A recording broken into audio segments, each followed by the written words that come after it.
his comedy stuff plays. That's great. And his story's pretty interesting. He's a retired scientist. He retired and said, I want to do comedy. And that was his goal after he Retired retired. So he scientist. does stand-up comedy and then films it all. Wow. Yeah. Can you check it for me just to Yeah, make for sure? sure. I think I got it, but You I got hear. the shots you want? Yeah, and you know I'm. That's Little- awesome. Retired scientist. How great is that? That is kind of crazy. Retired scientist. Wow, I bet he made some dough. I know he blew it all on a Trans Am, a couple speedboats, you know what I mean? Yeah. Yeah. Yeah. Yeah. But we got a monster truck, you know, just blew it all. You know how it is. 30 years of science down the drain because you want to ball out. Yeah, so I would actually set this on here. Okay. And then I'd run that cable under your jacket there, and I can.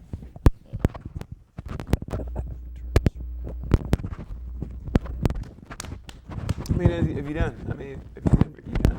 You're my first. Really? I wasn't gonna tell you that until afterwards. I think that's great, man. I mean, seriously, I think that's awesome. How'd you happen to pick me? I'll tell you. Okay, It's we'll do it here. Yeah. We'll do it here. Sounds It good. was time. I mean, it was just I was looking on the website and you happened to be around this time, so I reached out to you. I'm glad you responded. In fact, when you responded, I think I was telling Justin when you responded, I was like, oh shit, because I don't think I really thought it through. So, like, But you know what though? That forces you to take action. so that's why I kind of prefaced it with I'm no pro, but No. It forces you to take action. You know, sometimes when you just do that, and you go, let me see what happens. It's good. I like that. I like that. I think it's awesome. I was gonna tell you I'm the same way, afterwards. man. You know, you do something and you go, okay, kind of half-assed, and all of a sudden, you have to force you to have to take action. You're like, okay, It really does. you know. So I think it's great, man. We all need that. We all need that kind of thing that kind of pushes you and forces you. You say you want to do it, and you go, you kind of him and haw, and then when somebody kind of like, oh shit, I have to do it, now it's Yeah. do or die, and I think that's the best thing ever. Yeah. I really do, man. You know. Yeah, if we could just. Okay. Oh, yeah. So really what I want to do is I want to just try to get an idea. What I'm trying to figure out is, your story Okay. as far as like how you started comedy. It's really about comedy and how you got to where you are and Okay. it's not about, it's more about that. So, Okay, we'll do yeah, it. I think that. We are rolling. I am a thespian. I am a thespian. How could you? The interview, yeah. But yeah, Okay. you already hit record. Okay, that's good. I can Please take that. stone him. Oh, yeah, this is Sean. BT, how you doing, buddy? How are you, my man? Good. I can't complain. Thank you, sir. Have a great day. Yeah, I think you're So we good? Okay. All right. All right. It's like the actor studio. So I'm gonna sneak out of here before you start, so the door doesn't. Okay. Do Boom. you want either of these turned around or anything? No, but could you bring me that water bottle? I would get up, but I'm Yeah, we don't want to jinx anything. all right. Got feedback. You've got static cameras, so I mean, I don't think you want to move or anything, correct? No, we ain't going nowhere, eh? We ain't going nowhere, eh? They both look. We'll stay right here, eh? Excellent. Yeah, looks great. Sounds great. Okay. Recording on both of them. So let me sneak out before you start, so we don't hear the door or whatever. Okay. Stand guard. Anybody gets close, you know what to do. Take their life. So, so like I was saying, this is my first time. I wasn't gonna tell you till afterwards, so I'll probably have some type of intro. But I'm gonna edit all this in the end. Fine. And we'll Sounds- figure yeah, it out. that's yeah. really good. Cool. So, hi, I'm David Shipper with Cat TV. I'm here with BT, stand-up comedian. Yes. In Columbia, Missouri today at the Deja Vu Deja Comedy Vu. Club. Yes, Yeah, yes, it's a yes, great yes. place. So, BT, what I was hoping that we could do Mm-hmm. is kind of talk about how you got into comedy. Okay. So maybe to start, let's just talk about you and like where you came from. I know I've watched some of your things, and Right. you've come from Oklahoma. So tell me a little bit more about that. I was born and raised small town Muskogee, Oklahoma. I'm an Muskogee? Okie from Muskogee, like wow. Merle Haggard said. We just grew up a little bit. He said we don't smoke marijuana in Muskogee. Now we don't sell crack in Muskogee. It's kind of like that. We've progressed. And so I'm an Oklahoma kid, born and raised. I'm so Oklahoma. My entire family at one time or currently works for Walmart. That's how Oklahoma I am. Entire family, except for me. I'm the only one that escaped. So, you know, it was just one of those things. I grew up, I used to love comedy growing up. I used to love, like on the weekends, my mom used to let us stay up as long as we wanted to. And I loved that because I loved watching Johnny Carson. That was my favorite. And I was hooked, man. I watched Johnny Carson, and I remember Jerry Seinfeld was my favorite, and I just didn't know his name. I was like, man, I hope that one guy comes on, you know? And he used to make me laugh so much. And so I was watching Seinfeld, and then like we had Don Kirshner's rock concert would come on, I think Saturday nights, and watch that, and hopefully a comedian would be on like Jay Leno or Paul Rodriguez. And I used to love those guys. Then every now and then you get that HBO free weekend that we wanted for you know, that basic cable. We get that free weekend. HBO was showing stuff, and they showed Richard Pryor. And Richard Pryor was just, man, I gravitated to him because that was like, you know, you could relate to it, you know. And even at that young of an age, it was great to watch him. And that just, it took it to a whole nother level. But then Eddie Murphy brought me back to Richard Pryor, you know. And I used to always like to make people laugh anyway. And I just kind of, you just kind of know that's what I wanted to do. I remember my brother was like, you gotta be a comedian. Everybody's like, you gotta be a comedian. I was like, nah, I can't do that. But all I want to do is just make people laugh. And I used to love to laugh. That was the one thing I loved more than anything, is making people laugh or laughing. And so it was one of those things I knew it was gonna happen. I was drawn to it. Like the episode of Gilligan's Island, when the big bomb came there and it was a magnetic bomb, and it drew into him like that. Remember that? He had that necklace and boom, remember that on the Gilligan's Island? That's what comedy was. I was like, nah, I don't want to do it. I don't want to do it. And so, yeah, Okay. I was drawn to it. So, well, you mentioned growing up. Why don't you maybe tell me about BT as a student? As a student, I was very, you know what, I had to get my lessons because my mom would have beat the hell out of me, and that's what she did. And that was back when you could beat kids. And so, my mom and dad, man, like as far as getting the schoolwork done, I definitely got schoolwork done. I was, if I got a B minus, there was some explaining to do. But in between get my schoolwork, I used to make people laugh all the time. I got a B minus, and no, I got a C in conduct in 4th grade. And man, coming home, oh boy, I almost got a whooping because I got a C in conduct. And that was from just trying to make people laugh, and that was my whole thing, man. It was like I get the schoolwork, but I had no problem with why is this got to be all stuffy? Let's have fun with it, you know. And it worked for me. Like I said, I got the schoolwork done, but in between time, you know, if I could throw a joke in here and there while I was asking a question, that's what you did. Throw a little jab in there, make people laugh. Making an adult laugh when you're a kid, it's the greatest thing. That was back when it was like strictly, you know, we're still, you know, teacher and your kids, and you know, your opinion doesn't matter. And I throw a little jab in there, you know, a little joke in there, and kids. So that's what I love. I love doing that. That was So you got in trouble? See, when you get a C in conduct, yeah, I was in trouble. Yeah, like I said, I may have gotten a whooping. I know I got a talking to, let's put it that way. So with your teachers, did you? Well, the teachers love me because, like I said, I got the schoolwork done. I just talk too much. You know, Okay. that's why I like doing interviews. I get to talk. So you mentioned you mentioned Johnny Carson and Richard Pryor and Yeah. others. If you had to pick living, some of your top comedians, maybe just 2 or 3. Man, Richard Pryor, number one. Richard Pryor, Robert Klein. I love Robert because Robert Klein had the very first ever HBO special. I can't stop my leg. I can't stop my leg. And I used to love that dude.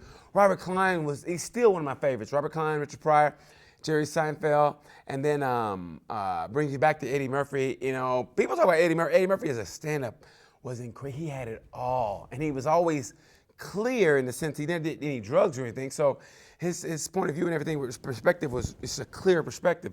Raw was a period in his life when he wasn't really happy, but it was never clouded by drugs like where Richard went to that stage in his life where it was drugs and everything had so much turmoil off stage, which makes for a good comic. If your comic's going through a lot of stuff in his personal life, on stage, he's going to be great. I mean, when he gets it together for a special, it's going to be great because it's got so much stuff on the, much bullshit on the outside. You know what I mean? That when you get on stage, it's going to be good. It's going to be good. So tell me more about that. Why do you think that is? I just think, it's almost like geniuses. It's hard to talk to it like geniuses, and no matter what field you're in. Let's say in basketball. Everybody knows Michael Jordan's a jerk. Everybody knows that. Michael Jordan, Rick Barry, all those people who are geniuses and are driven, they can't relate to regular people. And so it's like Chris Rock, he's one of the few people that's geniuses. We throw genius around too easily. Mm-hmm. But man, so it's like you get that turmoil off stage, especially with Richard Pryor. Yeah, with the drugs and trouble with the police, and plus, I think that was when growing up in the Midwest, and I think, you know, that racism, and I think it festers in you. You know what I mean? And it just makes you, you're so mad at the world, society. You can't control your demons, and it comes up. And that's why his comedy was so great. You know, you take all that and you channel it the right way, and you put it in the comedy, and it comes out. Well, I mean, if you listen to his old early specials, you could tell that, you could feel that is in there, that angst and that anger is in there, and that's why. And I think those make the best comics, man. You got a lot of stuff going on in your life, and you know how to channel it. I think those make the best comics. That's just me personally, but I think those makes the best comics. Have you seen that go the out of, you know, in their personal life? Have you seen that take someone to a level, like, get out of hand? You don't have to name anybody, but Oh, you mean personally? not you personally, but have you seen that? Right? Have you seen that in comedians where maybe they have let their personal life, maybe drugs and alcohol, take them a little too far to where they were great and then they just got worse? Oh yeah, man. Yeah, I mean, because you walk that fine line. It's almost like in football players. You know, like you see football players get in trouble, and a coach wants to curtail it a little bit, because you want that. My brother played Division I football. He's always said, hey, man, you need those guys on your team. The kind of guys that, you know, they're from the streets or whatever, and they're not really good guys, but you need them on your team, because they can take you to another level. And so you gotta walk that fine line. And I know it seems like I'm going off course, but it's not. It's like the NFL. The coaches, they want their guys to be straddling that line, but they also want them to be, like, you know, kind of good citizens, at least in front of the camera. So yeah, I've seen that in comedy also, to where as guys, you go, okay, this guy's gonna be good, and man, those demons take a hold, and then you just watch their act like, man, this guy could have been good. And that's, you know, and that's why I can't say I despise drugs, because it would seem like I'm a hypocrite, but, you know, it's like, man, you got to get it together. You know, you got to be able to channel it right, or you know, not so much where it's like, you see somebody who's good, and I'm thinking of one right now where you go, man, and he's so good that the people around him, I don't think they want him to clean up, because they want him to be how he is now, so they can make that money off of him. You know, you see that in every kind of form of entertainment, where if they're making money for somebody and they're great, then the people around them, they'll kind of lead, they'll make sure you don't get in and talk to them and try to get them to clean up, because that's their money cow, that's their cash cow. So yeah, I've seen it, and it's sad, man. You want somebody to be a good. I mean, you want them to have their life be good, and that's the thing about it. But like, I think a comic, if they have a drink, I always tell comics, if you want to be like a go on stage for the first time, accept some advice.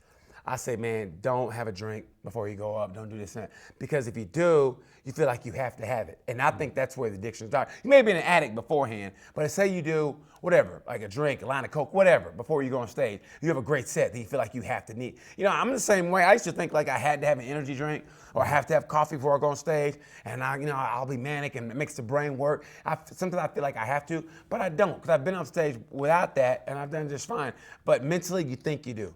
Okay. You know, and I've seen it happen, and the person I'm thinking about now, I hope he's good. You know, Yep. I mean, he's still making money. He's still one of the funniest comics I know, so I hope he's good. So you talked about when you start out, you might have to have a drink. So let's talk about you starting out. Okay. Tell me about how you started. Oh my God, it was horrible. Because you were in a small town, right? I was going to junior college, which is like 13th grade. I was in a junior college in Miami, Oklahoma, and the comedy club I went to was in Kansas City. So it was about 2.5, 3 hours, 2-lane highway, 55 miles an hour. I'm sure I was going 72.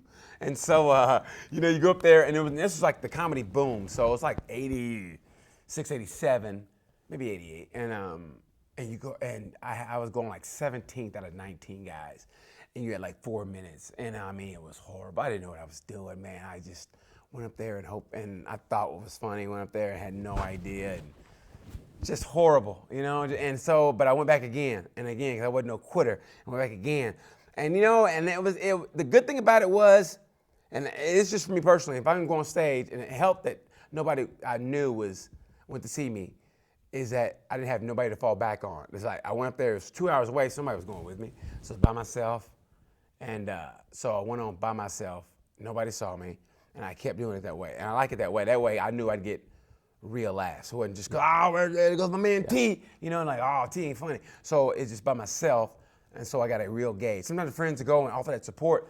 I don't need that support. I just want people to laugh because, they don't know me. So I think it's a true laugh. So if you go see a celebrity comic, that first 2 or 3 minutes, they're going to get laughs automatically.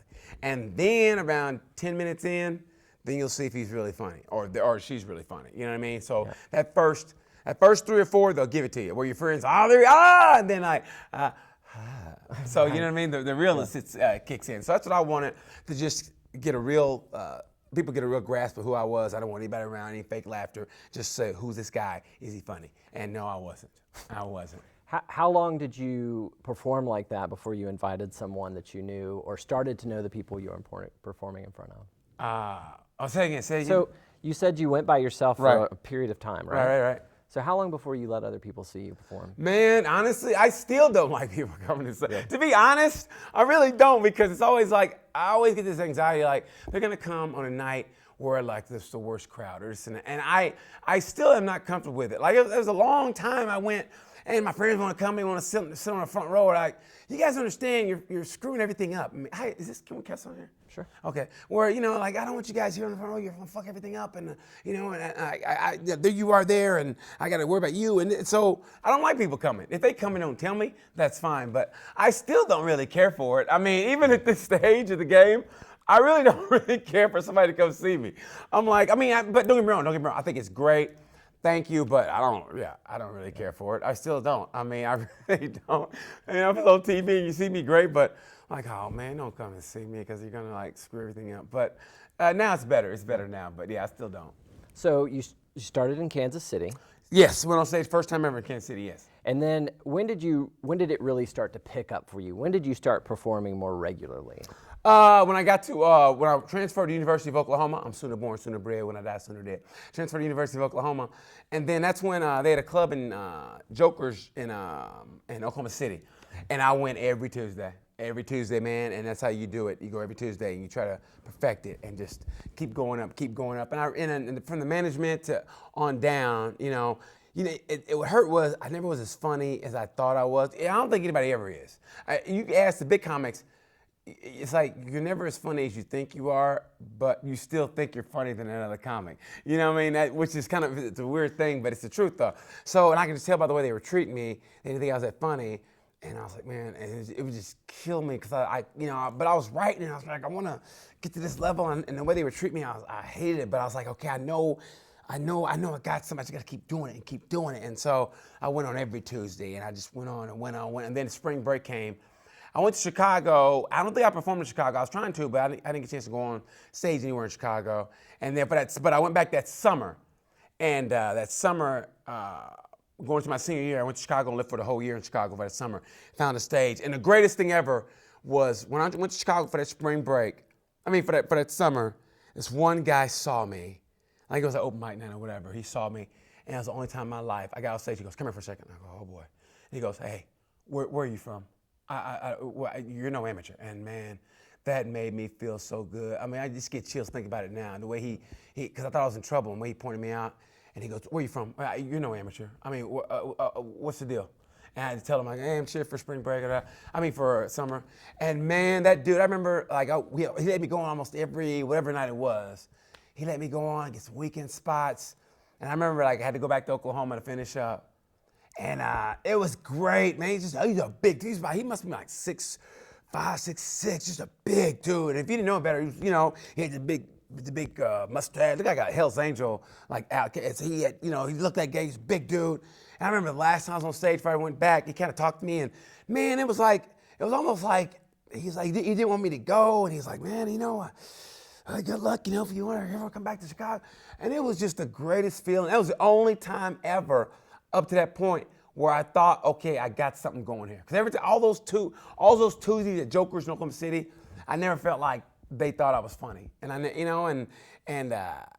though I had a friend who did comedy, who helped me out get my first one-nighter, first paid gig. Even though he helped me out, I never felt like nobody thought I was funny. And that was that chip on my shoulder. And that guy in Chicago made me feel so good. Big Ed was his name. And man, that really just touched me. And I love that. And I kept that feeling, man. I was like, okay, I'm on to something. The way he said, yeah, where you from? Because you're no amateur. Those guys, and he'd take me and does, he did me with stuff with me you don't normally do with other people. He goes, see that guy right there? You're funnier than him. You think he's funny? You're funnier than him. You're just like, thanks, man. I needed that, it's kind of a douchey move, but it's like, he just let me know that I was funny. I think he gets maybe see that I don't know where I'm going, and man, that was the greatest feeling in the world. And bringing it up, it makes me feel like, okay, I kind of wish I had somebody like that now. You still need that, man. Comics, especially me, yeah, I need that all the time. You need that constant reassuring, you know what I mean? You do. Yeah, I'm like, I think people, period, but especially men, I don't think we get enough, you're on the right track. I think that's why, you marry that woman who people go, you married her? You know why? Because she was there in your corner, and she was saying, you could do it. You could do it. I know you got faith. Man, that means everything to somebody. Say, you can do it, you're funny. Saying you're funny, and then somebody going, I know you can do it. They got faith in you, man. That's what you need. Everybody needs that, Yeah. So that guy helped me out, and I think from there, I felt like I was on to something, so I just kept doing it, So you traveled from Oklahoma City to Chicago. Oklahoma City, Chicago, and then went back, and I probably should have stayed in Chicago, but, that's that old school thinking. I had to get that degree. I had one more year, so I went back to get my degree and I got it, and then I went back to Chicago for a year, and I hated Chicago. That was a catch-22. I hated Chicago. I still hate that city. I hated that city. I don't hate anything in life. I don't like Donald Trump. I hated Chicago. You know what I mean? And so I despised it, but it helped me in a sense of like, even though like I couldn't get in the really good clubs, but I went and did a showcase, which is your job audition in comedy, or showcase. So I go to Milwaukee, I get work there. And I went to Dayton, and I went to Cincinnati. I went all the places around Chicago, and I got work, but I couldn't go work in Chicago, And so that helped me. So then I moved from Chicago to Texas, and I had all the work up in the north from being in Chicago, and then this is back in the day, you send a tape into a comedy club and they watch and go, you can work here. So I got a whole month of work in Texas, and then I went back up north, and then that circle kind of started moving out, and I started becoming a full-time comic, which is great. That's what I always want to do anyway. So I did nothing with that degree, nothing. And my dad he hated me for that. He still brings that up. He does. So yeah. Yeah. But are you happy with the decision you made? You know what? Because you can't look back, man. I think that's one thing about my parents being at old school. They're very progressive, and they're thinking back in the day, man. I have to give them credit because that was when everything was just so, you think everything. Things are so much better now, but back then, I was a parent, and it was kids, and those lines weren't crossed, and you weren't friends with your parents, they were your parents, and everything's black and white, and everything. But my parents were so progressive. They let us. I still to this day, I honestly believe my parents didn't agree with anything I did. They probably still don't, but I think their philosophy was, hey man, he's never gotten in any trouble. He's basically a good kid. So, if I wasn't their son, I really think they'd be like, what the hell is wrong with this kid? But, and so I don't believe in like looking back. You just got to go forward. So you can't go, even if you have regrets, what are you going to do about it? You got to live in the present, so for all the things I did back in the day, hopefully I learned from them. It's weird because now at this stage, I'm finally seeing the light a little bit, where even back then I was so stupid, but now I feel like I'm better. But now I want another break because I feel like I'm better and I can see things differently. You know what I mean? So let's talk more about that. Before we do, so let's talk about how you moved and where you're at now. So you went Chicago to North Texas. Chicago to Dallas. Dallas I was on the road. At the time, the only reason I moved to Dallas was because I had a girlfriend from OU, and she lived in Dallas, and I hated Chicago. And I was like, oh, you know what? I'll move down there. So I moved down there, and so she kind of halfway moved in, and so we broke up, but I was on the road. So she came over to clear her stuff out of her apartment. So she called me up. She goes, hey, your apartment got broken into. And I go, what'd they take? They stole everything. I go, no, what'd they take? She goes, no, you're not listening to me. They stole everything. She said everything, they literally stole so much that she had a box. This is classy. She had a box of wine, you know what I mean? So they stole her wine. They had it on the counter. It was empty. They had wine glasses. They moved so much of my shit, they had a wine break. They actually stopped and had wine in my apartment. They didn't take it. They had empty, their box was empty on my counter with wine glasses. They moved so much, they were like, you know what, let's toast to a new life. So they literally had the wine box and wine glasses where they moved so much, and they stole my couches, bed, TV. When she says everything, she means everything. So luckily I was getting work, and so what went from normally I was gonna be out for maybe 3 months, those 3 months turned into 3 years. I lived out of my car for 3 years. So I just went from gig to gig to gig, living out of my car. And if I didn't have a gig 2 or 3 days in between, I slept in my car, or the other gig was so far away that I timed it to where I would leave late that day, drive all day, work out of the gym, take my shower there, take my shower, and then I get to wherever I was going. It all worked out, man. In 3 years, I had a buddy in Indianapolis. I'd sleep on his couch for a couple of days and funk his couch up, and then I'd move, and then I go. So I was out of for like 3 years. I lived out of my car for 3 years. That was a great 3 years, and that's probably where I got in debt, because I was like, find me, you know what I mean? So so I lived out of my car, and then from there, I moved to L.A. It was before the internet was really big. So I literally would, after every gig, get paid. I'd take $25 and I'd mail it. I physically mailed it to my bank. Now I didn't know how much money I had. I just know every week I'd mail $25. I didn't know if it got there or not. I just mail it. I'd mail it to my bank. And every now and then I go back to Oklahoma to see my mom, and she goes, I got some mail for you. And I look in like, I guess my money's there. And so I see how much money I had, and I was mailing money every week, $25. Every week, $25. So when I finally moved to LA, it just so happened I was working, in Florida. From Ocala, Florida, I had to drive. And so I stopped in, I had to drive because I was going to catch a plane from Tempe. I had an audition. I got a manager, and I was getting an audition, and I drove through Dallas, and I said, hey, I'm here to get my money out. And they were like, wow, you do exist. I go, yes. And so they gave me a check. My mind go, wow. And I cashed it, got all cash, and drove out to my gig. And I moved to LA and started a new life. But I think I'd say about $2,500 from just mailing 25 here, 25 every week, $25. And so I moved to LA, and then that's where I started a new kind of with the LA career. So that's how that worked. And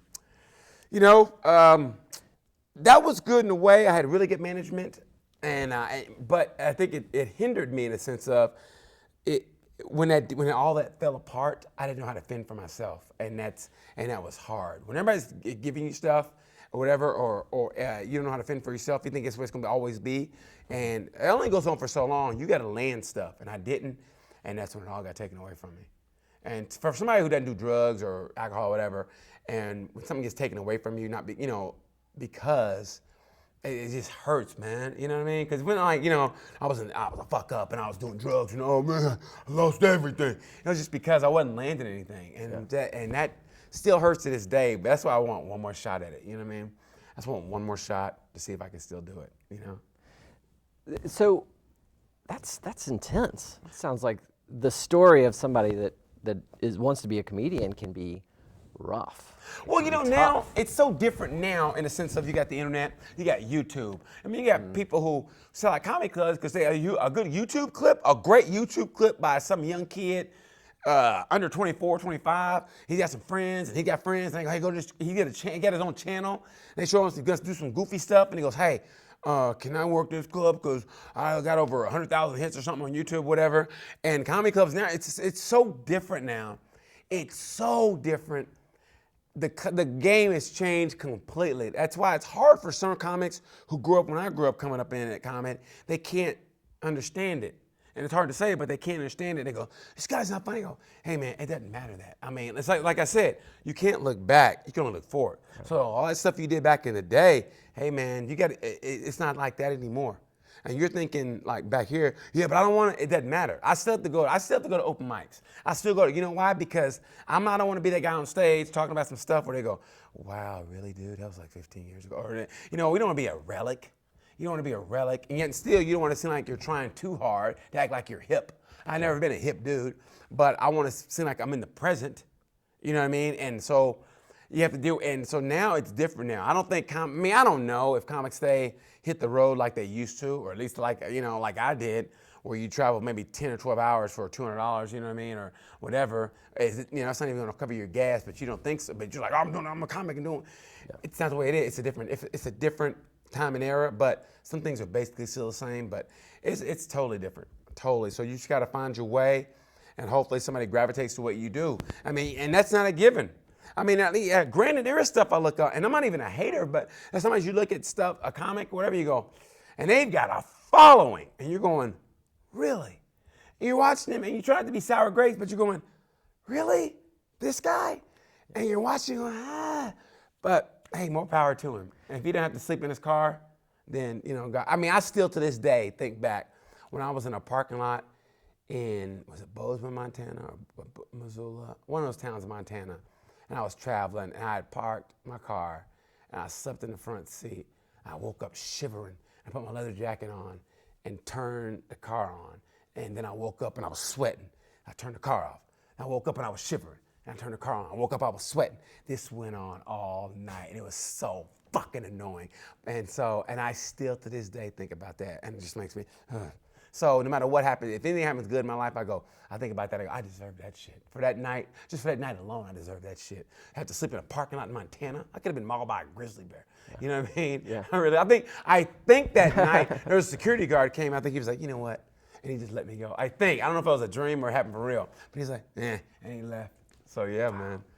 So it's a different time and era, so I just want to be relevant, So if you were to give advice to someone who was about to they've known all their life that they wanted to be a stand-up comedian or they were funny, similar, to what your past. Yeah. You knew you wanted to be a stand-up comedian at some point. And they go up, first of all, what kind of experience do you think they'll have? And then what should they expect? But also, how long is it going to take before they're past that phase of, I can't do this? It depends. It depends on the person. Now, if they ask me advice, hey, Sure. I want to go up. If you go, hey, I want to try to do comedy. I say, hey, man, you know what? Talk about what you know. Whether it's a story, whether it's you write jokes. I mean, I think nowadays is people having personal stories and, find the humor in it. And that's what comedy basically is now. So I'll say be yourself. If your thing is joke, then write good jokes. If your thing is telling stories, then do that. And all the other stuff, I can't tell you. I mean, I don't know if you're gonna reach that point. Who knows? I mean, there's a lot of comics. I mean, I've heard open mic comics overheard one and go, dude, I'm so burnt out on comedy, and they haven't even been on one road gig. And I go, really? So everyone's gonna be different. Might do comedy, you might find this is not what I want to do. Or you might do it and you fall in love with it. Everybody's different, man. If that's really your passion, but I tell everybody, go up one time. If you thought about it, go up one time. And then if you want to go up again, then great. If not, then you'll tell you, at least you tried it. Yeah. And you didn't like it. I mean, what's there to lose? What is there to lose? Nothing. We put too much, this has got to be great. Just enjoy the process, man. Enjoy it. Go up on stage and just enjoy it. That's what I say. Just write what you think is funny. Go over it and over it and over it and over it and over it and over it and over it and go on stage and let it happen. And then if you don't like it, hey, you tried it. If you like it, then you're hooked. It's like being on heroin. Then you're hooked, man. Hopefully you don't lose your foot, but yeah, you're hooked on heroin. Right. So tell me about your process of writing. How do you come up with your material? That's a great question, man. Sometimes I used to read the USA Today religiously every day. Like my backpack used to be this big because if I missed it one day, I keep that newspaper and then put the new one in there. Then I keep a new one. And then got to the point, my backpack was this big and I was on planes and I was like, hey, I gotta let it go. I was gonna be like a hoarder. But I used to go through USA Today and try to write jokes on what was happening there or do conversations or I always found in the morning was the best. Taking a shower or sometimes if I'm driving, and if I don't talk in the morning, that is the best way. If I don't talk in the morning out loud and just think thoughts, and I'm constantly moving, like I'm taking a shower, and I just think about, say, a topic, and I just go over it, and I go, okay, it's kind of funny. Remember to write it down and write around that joke. Maybe I think about the premise, or maybe that premise is actually the punchline. Because sometimes I still don't know. I'll go on stage and say the premise, and that gets the big laugh. I go, we'll make the premise the punchline and then write around it. And so I either go with like, I'll be thinking, oh, that's kind of funny, and I'll write, and okay, like dating, like, what's it like to date now that I'm older, I mean, can I date? Like my thing now is, I wrote this because I was thinking about it. I go, I just want to be the guy that if a girl finds out she likes me, she didn't look at me and go, gross. That's all I care about. You know what I mean? She don't go, gross. That's all I care about now. It's a whole different me now. So I'll either go from the inside internally, maybe through conversation. And sometimes it takes on a whole different where I want to go, or I'll just pick the subject. So I want to talk about this. My whole thing now is kind of, in a way, kind of religion in a way, in a sense of where I want to straddle that line to where, like, still talk about being a believer, but how it's where basically Christians are full of shit. Like, what messes up Christianity is Christians. That's the worst thing that happened to Christianity is Christians. But yet still, though, I don't want to, the only reason I side with atheists is the sense of, at least an atheist knows that, hey, you know what, I'm not going to pest you for a couple hours telling you what I don't believe in. You know what I mean? Like, I appreciate that. You know what I mean? But at the same time, I think it's bullshit because I always say, like, an atheist is an atheist until the pregnancy test turns blue. And then you're like, Jesus, please don't let this bitch be. So, and that's my whole thing now. So I want to, and I think it puts the audience in a different, like, okay, where which side is he on? Like, okay, he says he believes in God, but it's not. So I want to be like, yeah, because that to me, I try to come up, for me personally, internalize all the shit that happened to me when I was growing up in Oklahoma, and that to me makes a big basis of everything in my life or my act. If I look at my act from afar, I think, okay, maybe I have too much of this in it, maybe it's too many dick jokes in here, maybe it's too much this and that. But it comes from everything. I think everything in life stems from your upbringing. So is it from the discrimination, the this and that happened when I was a kid and everything? And I think that's where the basis is, and trying to break that cycle is, I think, always going to be there for me. You know what I mean? I think we always revert back to the childhood. So that's why I try to work. I try to work from there. I try to go from picking out a subject and writing about it, or maybe going someplace I didn't think I was going to go. You know what I mean? And let's see where that goes. But you always want to be yourself. But it almost goes back to, you need somebody to say, yeah, that's funny, and give you that push, because you don't know, man. You go in that, you walk alone. Comedy's alone. I mean, it's not a team sport, so it's like you go alone, and you're hoping somebody is behind you going, yeah, you know what I mean, where you get a following. And I've been doing it X amount of years, and I can't say I have a following, and you see guys who are done less time than you, and they're like, boom, and you go, okay. And you try to be sour grapes. You go, okay, maybe this guy was more focused than me. Who knows, So, but that's how I do it. I try to write from the inside and go, okay, either pick the subject. Sometimes somebody is stupid, let it happen, or pick out or watch the news and go, huh. I like news also. I like watch where I used to read until USA Today went to $2, and I said, well, I might get that newspaper again. It's like in a nice hotel. So I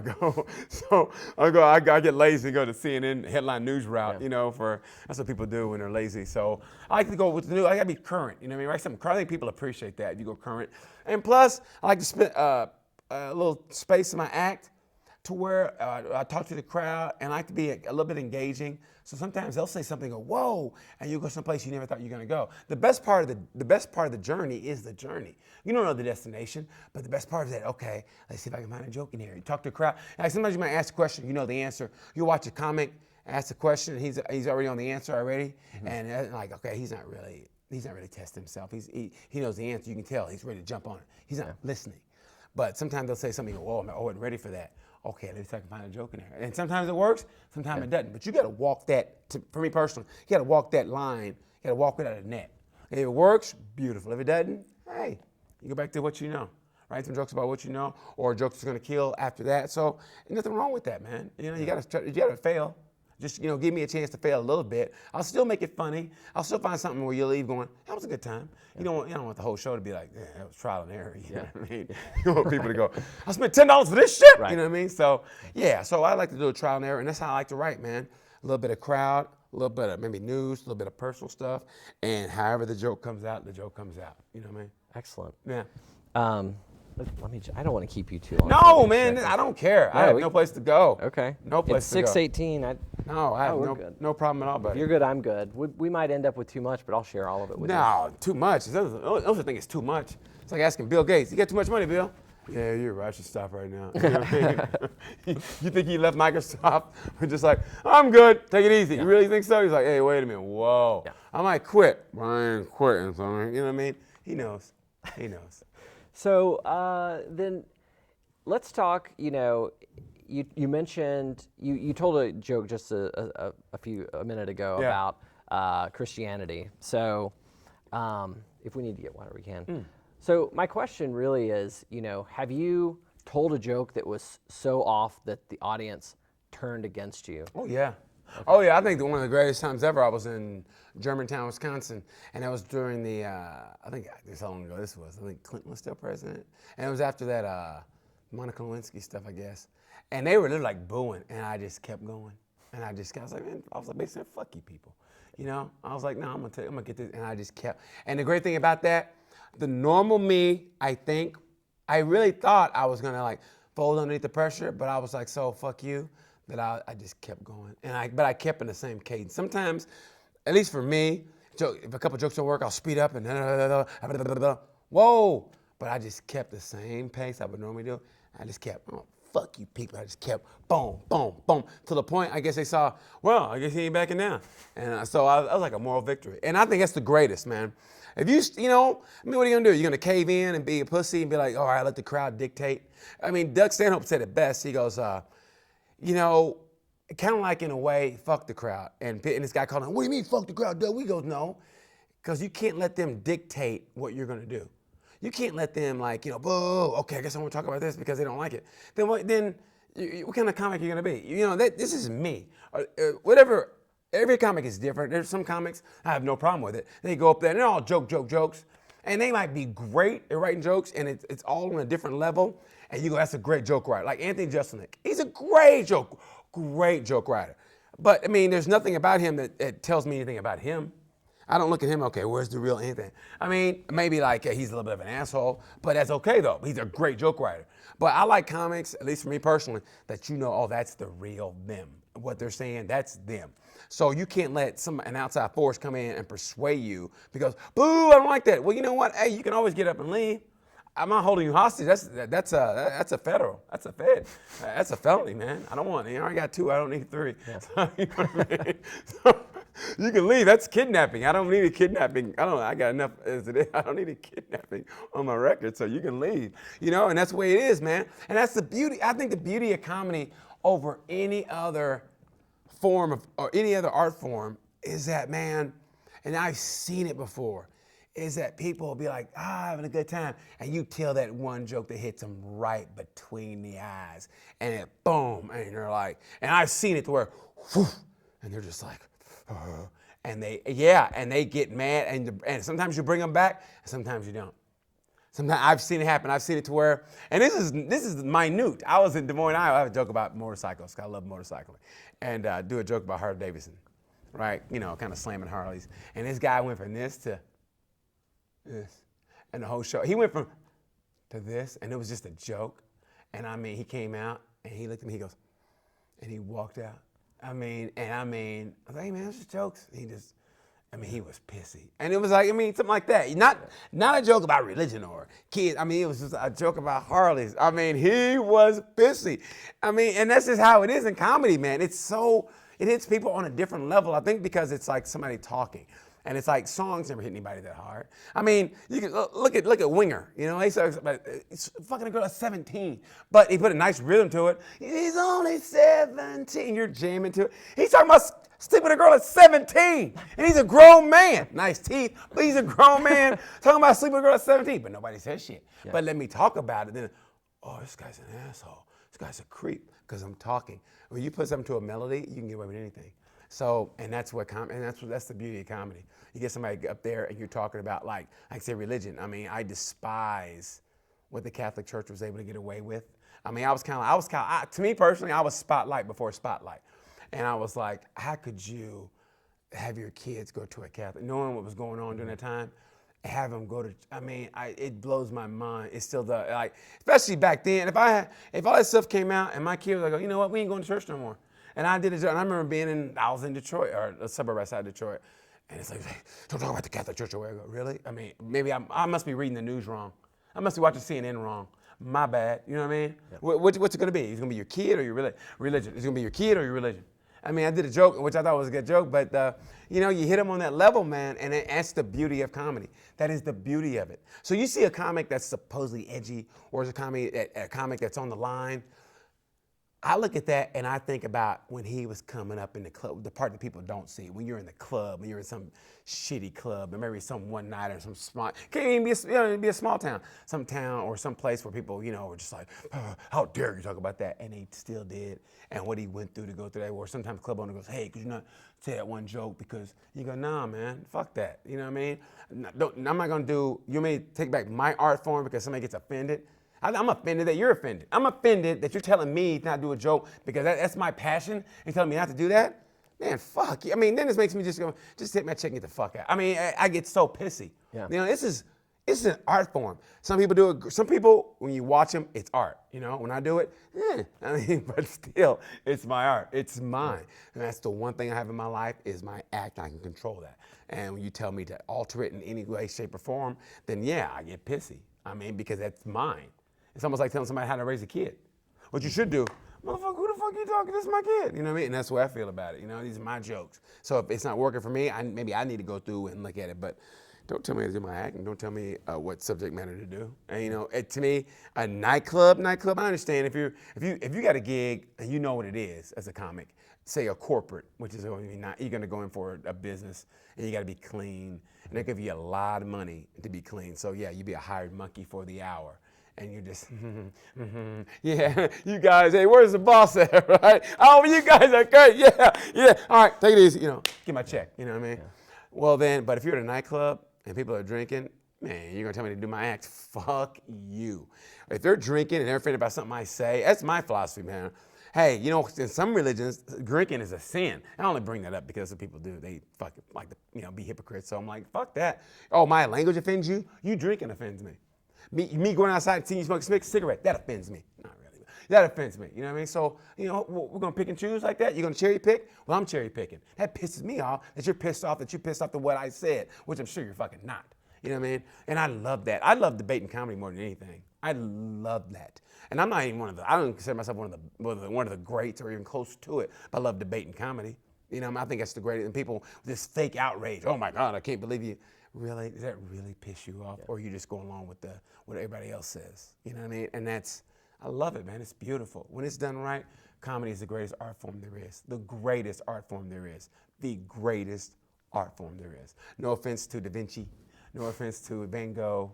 No offense to what other, you know, who's that? Is it Michelangelo? With the Sistine Chapel? Yeah, I don't know. But whoever that guy was with the naked women, whatever, yeah, no offense to those guys, but comedy's the greatest art form there is. The greatest. So we probably need to wrap it up. Well, I've heard that before, especially in high school. So, and I wonder why I'm not big. So we have time for another question. Is there anything I missed? Man, it depends on where you wanted to go with it. I mean, I loved it. I thought it was great. I mean, because you took your time and you asked the questions you wanted. I'm sure that we went in a direction you didn't know where we were going to go, which I think is great. Because, you know, I've done the same thing where you write the questions down and you don't know if I'm going to be like, yes or no. What was comedy like? I grew up in Oklahoma. It's comedy. Right. Okay. Man, I'm just tough. Right. Well, okay, you know, they're like, okay, BT, thanks. You know, what time is it? 5:45. That was the quickest interview we've ever had.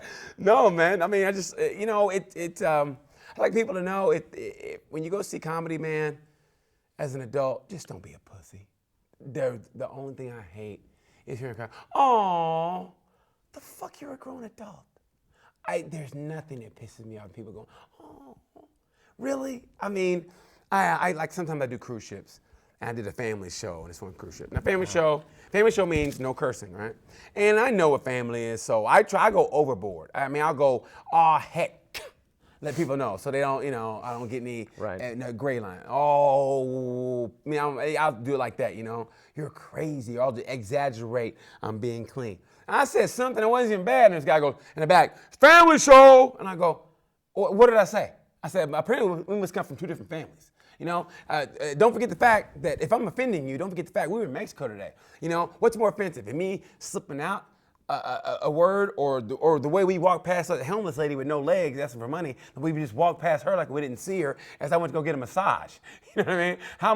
How American is that? I just walked over, the lady had no legs, she's begging for money. I'm like, forgot about way. I gotta get a massage. I go get something to eat and I get a massage at a rate that you're like, oh my God, I'm raping these people, but hey, it's Mexico. I mean, what's more offensive, me saying something like that or the fact that I'm getting over? You know what I mean? So it depends on how you look at it. And that's the way I look at it, you know? So, so if you're gonna go see a comedy show, please, just if you don't like it, you can always leave. And just don't, either laugh.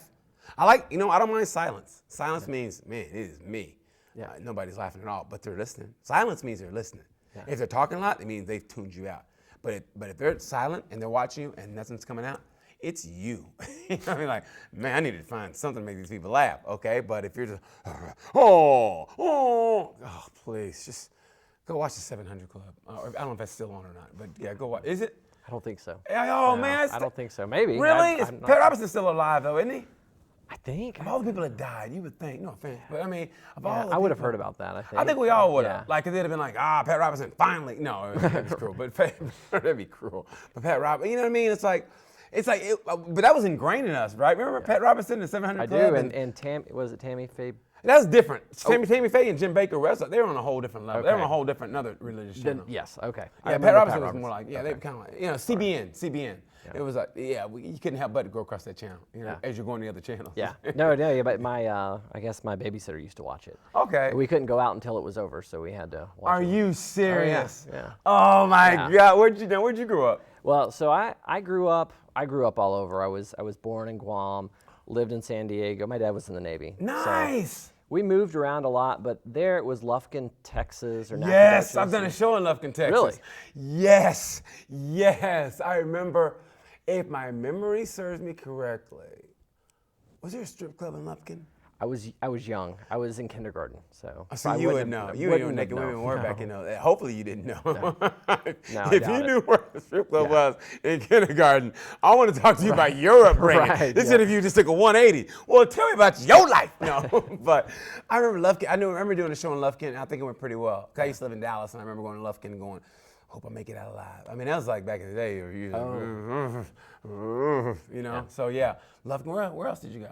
So I lived in a town called Cut and Shoot, Texas, which is outside of Conroe. Wow, that's down by Houston, right? It is. You familiar with that? Wow. Okay. I know those Yeah. places, yeah. So then graduated high school in Pensacola, Florida. Okay. Then Montgomery, Alabama. Okay. Then Birmingham, Alabama. Look at And then you. Here. Wow, man, is Birmingham not a great place? You like I Birmingham? love Birmingham. Isn't Oh, Birmingham's Birmingham great. awesome? It is. It's beautiful, man. I like it down there. Birmingham is a great town. Pensacola's okay. It's on the coast. That's okay. yeah. It's a nice town. Yeah, it's okay. It's okay. You know, the beach is nice to be near. That college down there, we did a show down there at West College, I think it is. University of West Florida. Yes. And I'm also with a group called the Sellout Comedy Tour. Oh, actually, we renamed it the Ask a Black Man Comedy Tour, where it's four comics, and we have we all do 15 minutes apiece. And while we're doing comedy, we have these questionnaires called Ask a Black Man Anything You Wanted to but Were Afraid to. And people fill them out, and we read the questions on stage afterwards. And that is the best part of the show. That's where people are like, and I mean, the great thing about that is people think we have ringers, man. That's real questions. Like, we were in Utah, and if somebody asked us a question, my favorite one ever was, why does my dad hate you guys so much? That was the greatest question ever. And I laughed. And it was funny because there was like one black guy in the audience. He got so mad, he got up and left. I'm like, hey, man, these are people you live with. I mean, and it was great. And the people that asked that question, it's anonymous. And they came up and talked to us afterwards. Yeah, my dad just hates you guys. I don't know what to deal with. I mean, and that's real. So you can't really get mad. I mean, that's part of it. And so, man, I love that. It was like, we did it here at the Deja Vu. So that to me is probably still like the best part of comedy is getting with those guys, 3 other comics who are great comics. And we got together for the betterment of our careers. And we just come in with those, and that's great. And I think, honestly, from those questions, you get a gauge on where people think or where they're going, or like, they still think in a stereotypical manner, or have we progressed in our, because some of the questions you go, it varies. Sometimes college campuses, the questions are gonna be different than say at a nightclub. You can pretty much know kind of a nightclub. But I love college because, you know, you get that like kind of like, okay, where's this going? You know, who do you see the new black leaders? And sometimes it's like, it's really, you know, good, very cerebral stuff. So that's my favorite thing to do is with the Ask a Black Man comedy tour. That's the best. That is the best. It's me, Vince Morris, Billy D. Washington, and Louis Johnson Jr. And we have dates coming up in 2017. Is that the next date, 2017? 2017, we're getting together. I think we do North Carolina and all over North Carolina, at least as far as I know, in March of 2017. So Okay. I'll be busy in March of next year. In a whole nother year, I'll be busy. In between time, I'm trying to find some gigs. So yeah, it's good, man. It's good. Excellent. There was another question, but I've already forgotten it. So, you know, I would like to ask one other question I meant to ask. So, how do you deal with hecklers? Man, I despise them now. I used to. I think, you know, even when I was younger, it was a fun kind of like, okay, boom, you know, make it fun. But now it gets to my nerves now. I mean, I can't. It's a different comic, so I don't really. My thing is just shut up and listen. Just shut up. If you don't like, I say if you don't like it, just get up and leave. Do my part. But how do I deal with them now? I try to say something funny. I don't want to go back and forth. And it depends on how they are. If they come up, if they say something in like a joking manner or whatever, you go, okay. I'm like, boom, boom, boom. You know, say something funny back. If I don't feel like it, come on, man, I don't feel like fucking with you. You go on. And then it could get ugly. You might say something that's not funny, and they go, oh. And I go, yeah, you want to continue this. And they're like, I don't think he really wants to play. You know what I mean? I mean, it just depends on my mood also. Yeah. You know what I mean? If you're coming off of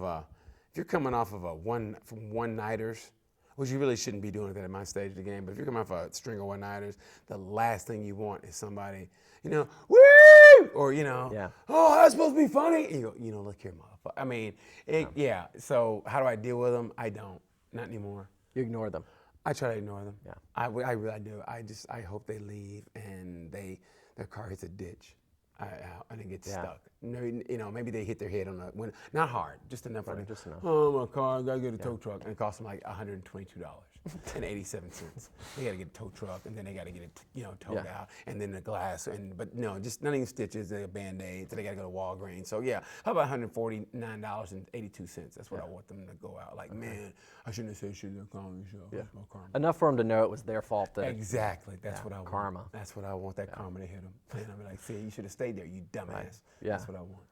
It seems like there's multiple types of hecklers, right? There's some people that they don't know that they're heckling, and then some people that do. Yes, you know what's funny is that I'm glad you said that. There's that form. They're not really heckling, but they're fucking the show up, as I like to call it. Yeah. Like they'll agree with it and they're saying it out loud, and you want to go, but you can't. Because they like you. Yeah. Like, you know, tell them. Or maybe it's a black lady. Tell them, I know that's right. And you can't go, hey, because you shut the fuck up. But you can't say that because it'll ruin everything. So you got to go, I'm glad you said that. That's great. Yes. They're heckling, but they don't realize it. Yeah. So that's almost the worst. Really? Because they don't realize it and they like you. And they're saying, so you don't want to get them against you. You know what I'm saying? Mm-hmm. So yeah, Yeah. Okay. So BT, thank you for this interview. Thank you, man. This has been great. I loved it. I mean, like I said, we're talking about my passion. So yeah. I only got 3 or 4 different passions in life, and this is one of them. This and motorcycles, man. You know, those are the two. So, yeah, it's my 2 passions. So, thank you for joining us. Thank you very much. Would you do me a favor? Yes. You know, Columbia Access Television. Yes. So would you say that you love Columbia Access Television, or say something positive about Columbia Access TV? Columbia Access Television, watch it. This is where you want the real Columbia, you want the real people, you want people going someplace with their life. Watch The Cat, Columbia Access Television, where real people talk about real things in life. Thank you very much. Thank you very much, man. Yes. I appreciate you. Man, I was getting a cramp. I had cramps before I did my leg like that. I got Really? a cramp developing my leg right now. Man, I thought I was like, oh boy, here we go. I mean, it's got that. It's doing like this. My leg's doing like this, and if it catches, I didn't notice it. we're gonna be in some trouble if it catches. Yeah, man, that was fun. Dude, I'm so glad, man. I'm glad you hit me up, brother. That's From the bottom of my heart, I'm glad you responded. So the story is that I